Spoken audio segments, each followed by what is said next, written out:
नमस्कार, मी दुर्गेश सोनार. कवी श्रेष्ठ कुसुमाग्रज यांच्या जन्मदिवसाच्या निमित्तानं अर्थात मराठी भाषा दिनाच्या निमित्तानं साम टीव्ही सादर करीत आहे कवी संमेलन पर्व 3. मुख्य प्रायोजक श्रीराम यात्रा कंपनी प्रायव्हेट लिमिटेड. रसिक हो, मराठी भाषा दिन आणि मराठी भाषा वैभव या अनुषंगानं मराठी कवितेनं खूप सारं आपल्याला दिलेलं आहे. मराठी भाषेनं आपल्याला घडवलेलं आहे. मराठीमध्ये आपण बोलतो, मराठीमध्ये आपण वागतो, मराठीमध्ये आपण चालतो. त्या अर्थाने मराठी ही आपली मातृभाषा जी आहे ती आपल्याला घडवणारी आहे. आपल्या लहानपणापासून या मराठी भाषेचं बोट आपण पकडून आपली वाटचाल सुरू करतो आणि मग एका क्षणाला कविता आपल्याला भेटत जाते. ती कविता आपल्या अंतरंगामध्ये डोकावत जाते, रुजत जाते आणि मग ती कविताच आपलं जगणं होऊन जाते. आणि याच अनुषंगानं हे सगळं जगणं, या सगळ्या जगण्याचा उत्सव अनुभवण्यासाठी ही कवितेची सगळी जी काही मैफिल आहे ती आपण या ठिकाणी करतो आहोत.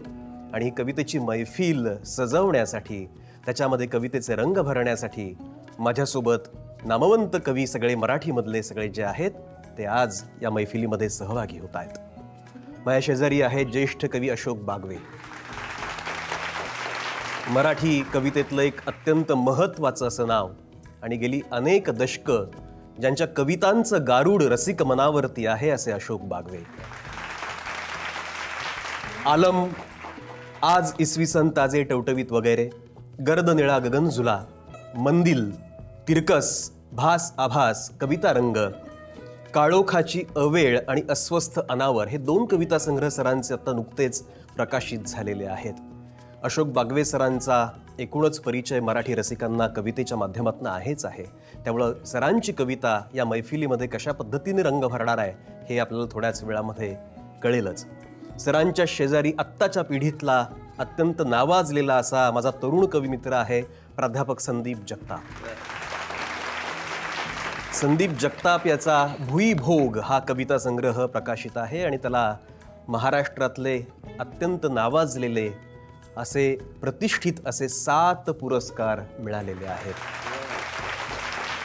शेती मातीशी नातं सांगणारी संदीपची कविता आहे आणि तो विद्यार्थी दशेत असल्यापासून कवितेची त्याची नाळ ही जोडली गेलेली आहे. आणि तो विद्यार्थी असतानाच खरं म्हणजे कवितेमुळं मला माहिती झाला आणि आज आपल्या समोर त्याची कविता तो पेश करणार आहे. त्याच्या शेजारीच आहे आबेद शेख. आबेद शेख हा पुसद या ठिकाणचा कवी आहे, गझलकार आहे. गझलेमध्ये आत्ताचं अत्यंत नावाजलेलं असं आबेद शेखचं कर्तृत्व आहे. त्याच्या एकूणच गझला आणि त्याचं एकूण सादरीकरण जेव्हा तुम्ही ऐकाल तेव्हा तुम्हाला आबेद हा कायमस्वरूपी तुमच्या मनामध्ये लक्षात राहील. त्यामुळे त्याचंही स्वागत करूया.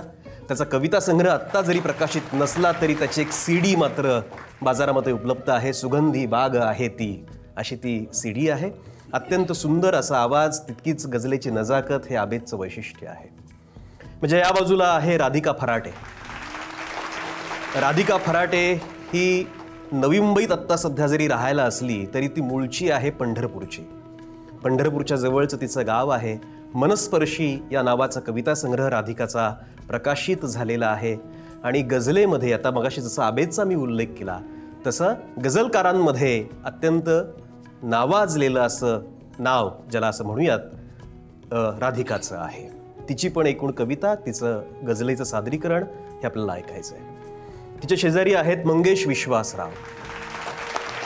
मंगेश विश्वासराव हे सुद्धा मराठीमधलं अत्यंत ज्येष्ठ असं नाव आहे. पत्रकारिता असेल किंवा कवितेची मुसाफिरी असेल, ह्या दोन्ही क्षेत्रामध्ये ज्यांनी आपलं नाव उज्ज्वल केलेलं आहे ते मंगेश विश्वासराव.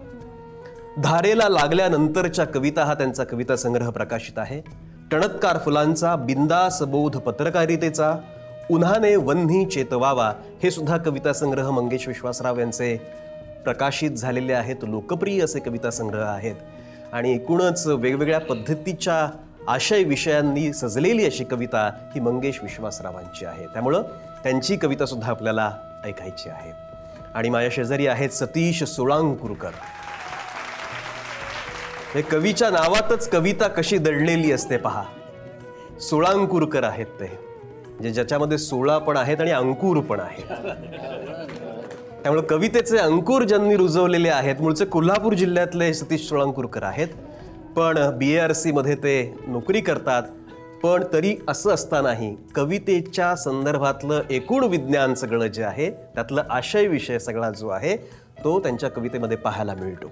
त्यांच्या वेगवेगळ्या पद्धतीच्या कविता सगळ्या, आता हा जो रुजवात नावाचा कविता संग्रह त्यांचा जो आहे, दीर्घ कविता आहे ती रुजवात नावाची, त्याचं प्रकाशन नुकतंच झालं. एकांताचा दिवा, पत्रास कारणकी, हे सुद्धा त्यांचे कविता संग्रह प्रकाशित आहेत. देणे घेणे जीव घेणे हा सुद्धा कविता संग्रह त्यांचा प्रकाशित झालेला आहे, लोकप्रिय आहे. आणि मराठीमधलं अत्यंत आदरानं घेतलं जाणारं नाव म्हणजे सतीश सोळंकुरकर यांचं आहे. या सगळ्या 6ही कवींच्या सोबत मी दुर्गेश सोनार सुद्धा या तुमच्या सगळ्यांचं स्वागत करतो, एक कवी म्हणून, एक सूत्रसंचालक म्हणून, एक निवेदक. मी जसं उल्लेख केला की हे 6 कवी जरी असले तरी या 6 कवींमध्ये मराठी कवितेच्या 2 पिढ्या तुम्हाला अनुभवायला मिळणार आहेत. अशोक बागवे, सतीश सोळंकुरकर आणि मंगेश विश्वासराव हे आधीच्या पिढीतले कवी आहेत, तर राधिका फराटे, अबेद शेख आणि संदीप जगताप हे आत्ताच्या पिढीतले कवी आहेत. त्यामुळं मराठी कवितेचं सगळं संक्रमण किंवा त्याची जी वाटचाल आहे ती कशी सुरू आहे हे आपल्याला नक्कीच यातनं कळणार आहे. आणि मगाशी म्हटल्याप्रमाणे की मराठी भाषा दिनाचं औचित्य आहे, त्यामुळं मराठी भाषेचं कोड कौतुक तर आपल्याला करायलाच लागेल. आणि आत्तापर्यंत मराठीवरती अनेक कवींनी कविता लिहिलेल्या आहेत. माधव जुलियन असतील किंवा सुरेश भट असतील, कुसुमाग्रज असतील, या सगळ्यांनी मराठी भाषेचं कौतुक करणाऱ्या कविता लिहिलेल्या आहेत. कशी असते मराठी भाषा आपली? तर कधी तुकयाची अभंग वाणी, कधी तुकयाची अभंग वाणी ज्ञानेशाची ओवी ग, कधी तुकयाची अभंग वाणी ज्ञानेशाची ओवी ग, माय मराठी बहुरसवंती अक्षर अमृत बोली ग. मराठवाडी कधी वऱ्हाडी, मराठवाडी कधी वऱ्हाडी अहिराणीचा मेवा ग, मराठवाडी कधी वऱ्हाडी अहिराणीचा मेवा ग, कधी कोकणी मालवणीचा तोरा काळीज ठेवा ग. कितीक भाषा आल्या गेल्या, कितीक भाषा आल्या गेल्या फरक तरी ना पडला ग, कितीक भाषा आल्या गेल्या फरक तरी ना पडला ग, झरा असा हा माय बोलीचा मुळी कधी ना अडला ग. आणि म्हणून लोकवाणी ही माय मराठी, लोकवाणी ही माय मराठी सुखे नांदते जगतात, लोकवाणी ही माय मराठी सुखे नांदते जगतात, कौतुक होते जरी परकीचे, कौतुक होते जरी परकीचे, माय माऊली हृदयात, माय माऊली हृदयात. तर अशी ही सगळी मराठीची थोरवी आहे, महानता आहे आपल्या मराठीची.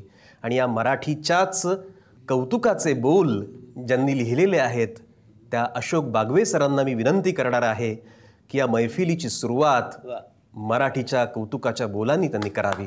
जोरदार टाळ्यांनी स्वागत करूयात अशोक बागवे. कविश्रेष्ठ कुसुमाग्रज हे मराठी कवितेतील पितामह आणि त्यांच्या जन्मदिवशी आपण मराठी भाषा दिन साजरा करतो. माझा जन्म मराठी भाषेत झाला याचा मला अतिशय अभिमान आहे. आणि या मराठी मातीचा गोडवा म्हणून, तिचं गौरवगीत म्हणून एक जे मी लिहिलेलं आहे ते सादर करतो.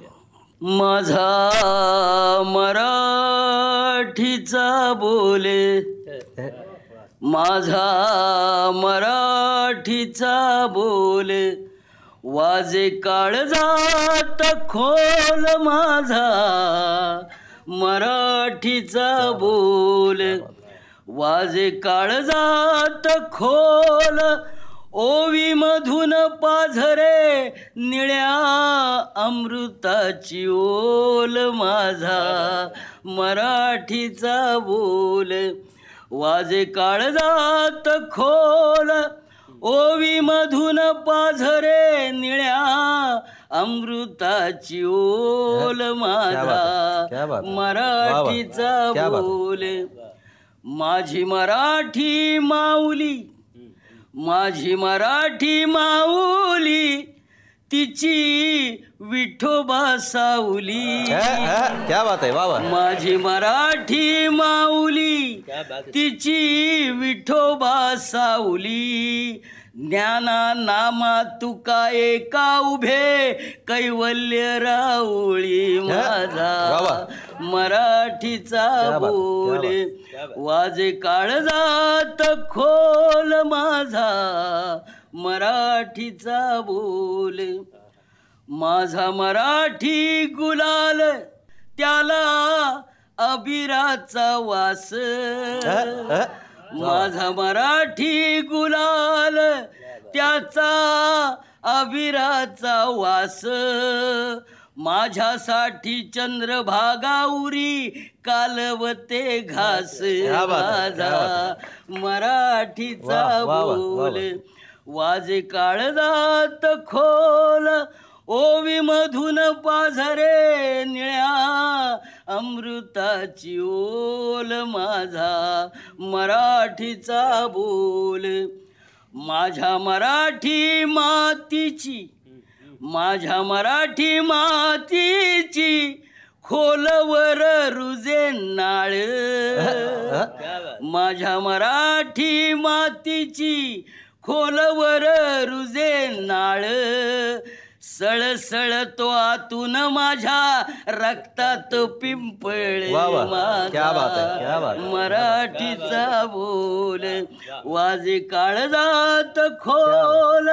ओवी मधून पाझरे निळ्या अमृताची ओल. माझा मराठीचा बोल. पहा, ही मराठी भाषेची ताकद आहे. मराठीचे बोल कसे असे आतून येतात, काळजातून येतात. आणि जेव्हा काळजातून असे बोल येतात तेव्हा आपसुकच त्याची कविता होते. कविता तरी काय असते तर काळजाने सोसलेले वार असते कविता. काळजाने सोसलेले वार असते कविता. आतून आतून जुळलेली तार असते कविता. काळजाने सोसलेले वार असते कविता. आतून आतून जुळलेली तार असते कविता. आभाळ येतं भरून आणि सर सर मोकळी होते. आभाळ येतं भरून आणि सर सर मोकळी होते. ओली चिंब होते माती, धुंद फुंद पाकळी होते. नव बीज रुजवणारी धार असते कविता. आतून आतून जुळणारी तार असते कविता. तर ही जेव्हा तार जुळते आणि त्यातनं जेव्हा कविता जन्माला येते आणि ती रसिकांपर्यंत पोहोचते तेव्हा ती रसिकांची होऊन जाते. मग ती कविता कवीची राहत नाही. असं रसिकांशी नातं सांगणारी कविता ज्यांनी आत्तापर्यंत लिहिलेली आहे त्या सतीश सोळंकुरकर यांना मी आता विनंती करणार आहे की त्यांनी आपली एक बहारदार अशी रचना आपल्यासमोर पेश करावी. सतीश सोळंकुरकर. मराठी भाषेच्या थोरवीची कविता बागवे सरांनी सादर केली आणि आपण उत्कृष्ट दाद दिली तिला. आईच्या संदर्भातली एक आठवणीतली कविता मी आपल्यासमोर मुद्दाम ठेवणार आहे. आपल्याला माहिती आहे की शेतकरी आत्महत्या करतात असा एक मध्यंतरी काळ होता. अनेक कारणं आहेत त्याच्या पाठीमागे. माझी आई आहे माझ्याकडे, अर्थात मी तिच्याकडे राहतो. जिचं वय वर्ष आहे 82, 4थी शिकलेली माझी आई. एक काळ असा येतो 10वीचे आणि 12वीचे रिझल्ट्स लागले की काही बातम्या नकोशा ज्या वाचायला आपल्याला आवडत नाही अशा बातम्या समोर यायला लागतात. 10वीमध्ये नापास झाला म्हणून मुलाची आत्महत्या, 12वीमध्ये नापास झाला म्हणून मुलीची आत्महत्या. अशीच एक बातमी वाचत असताना आईने मला एकदा सहज विचारलं होतं की तुला माहिती आहे का कारण ही मुलं आत्महत्या का करतात? मी म्हणालो माहिती आहे, सोपं आहे की मुलं छान छान शिकावीत, मोठी व्हावीत म्हणून त्यांना महागड्या शाळेमध्ये कॉलेजमध्ये आईबाप घालतात, ट्युशन्स लावतात, खर्च करतात. मुलं अभ्यास करत नाहीत, नापास होतात, आत्महत्या करतात. आई म्हणाली तसं नाही आहे. तर मी तिला विचारलं की काय कारण आहे त्याचं, तुला काय वाटतं आहे? तर तिने एक वाक्य मला दिलं होतं आणि मी थोडासा तिकडे अचंबित झालो होतो. तेव्हा ती मला म्हणाली होती की या तुझ्या मुलांनी आईच्या हातची भाकरी खाल्लेली नाही. मी थोडासा अचंबित झालो असं मी तुम्हाला म्हणालो की मी परत तिला विचारलं की म्हणजे तुला काय म्हणायचं आहे नेमकं? तर ती म्हणाली की ही तुझी जी पिढी आहे ना, ही अख्खी पिढी पिझ्झा आणि पावभाजीवर पोसली गेलेली पिढी आहे.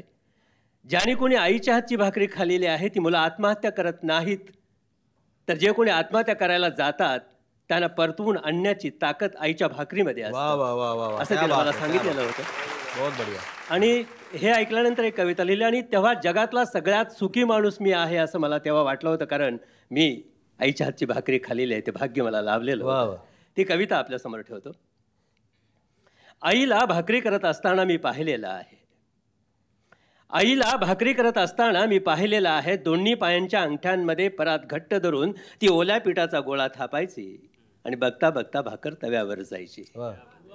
आईला भाकरी करत असताना मी पाहिलेलं आहे. दोन्ही पायांच्या अंगठ्यांमध्ये परात घट्ट धरून ती ओल्या पिठाचा गोळा थापायची आणि बघता बघता भाकर तव्यावर जायची. मी समोरच असायचं बसून दप्तर मांडून. मी समोरच असायचो बसून दप्तर मांडून. पिठाने बरबटलेल्या हाताने ती दिवा माझ्यासमोर ढकलायची. सराईतपणे चुलीतली लाकडे मागे पुढे करत राहायची. चुलीतल्या जाळाचा उजेड तिच्या चेहऱ्यावर हलत राहायचा. मी पाहत राहायचो एकटक. तिची भाकरी कधीच करपायची नाही. तिची भाकरी कधीच करपायची नाही. पापुद्रा अलगद सुटून यायचा वर. वा वा. आपल्याला हवी तशी धग सोसता आली पाहिजे. क्या बात आहे. वा वा वा वा. आपल्याला हवी तशी धग सोसता आली पाहिजे. झळा लागल्याशिवाय मळा फुलत नाही असे काही बाई सांगत. बहुत बढिया, बहुत बढिया, बहुत बढिया. आजकाल पिझ्झा बर्गर खाणाऱ्या मुलांच्या नशिबात भाकरीचे सुख नाही. आजकाल पिझ्झा बर्गर खाणाऱ्या मुलांच्या नशिबात भाकरीचे सुख नाही. कधी कधी वाटतं कसं काय निभावेल यांना. जाळ कमी जास्त करून काही करपू न देणं.